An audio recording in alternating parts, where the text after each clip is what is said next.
Hi, it's Mike with something new. I'm just going to do a quick little video on microphones and audio, that kind of thing. So to put that in some kind of perspective, when we're filming your day, we look to put microphones on whoever's doing the speaking. So on the boys for the speeches, or in this case, we had a microphone on the vicar and on the groom. So this is Fiona and Darren's wedding, so we'll just jump over to the computer just here. So we look to put the microphone onto the groom, onto the vicar or the humanist, whoever, sometimes a little bit before the ceremony, maybe 15-20 minutes before, sometimes a little bit earlier if we're doing the first look with the bride and maybe her dad or parents or bridesmaids.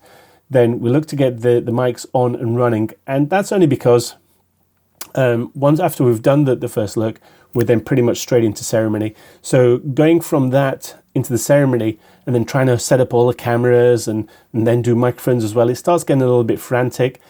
Usually we have time, but it's good, it's nice and relaxed for both the groom and myself if the mics are on and already running.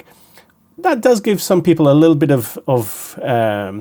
they're a little bit wary because the mics are on and running while they're talking to the friends or going to the loo, which is what normally happens. You mic the groom, the first thing they do, they go to the loo.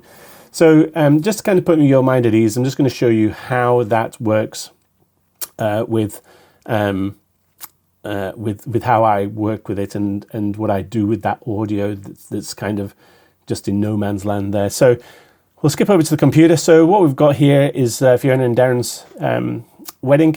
This is their actual ceremony. So we've loaded up all their cameras. So all these blue bits up here, these are all cameras. And then the blue bits down here are all the audios from these said cameras. They're all matched up, so they're all in order.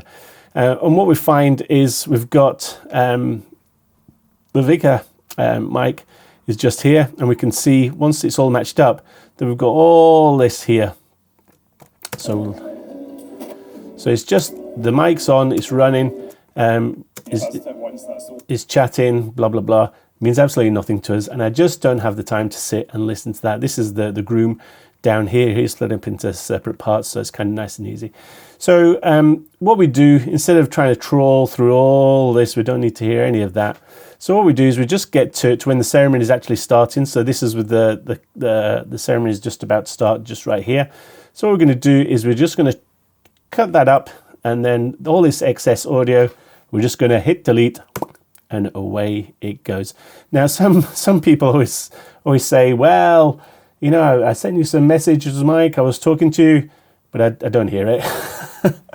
It's nice that they send little messages to me or whatever, beforehand, but I don't listen to it. And then for the groom, we've got the groom's mic down here.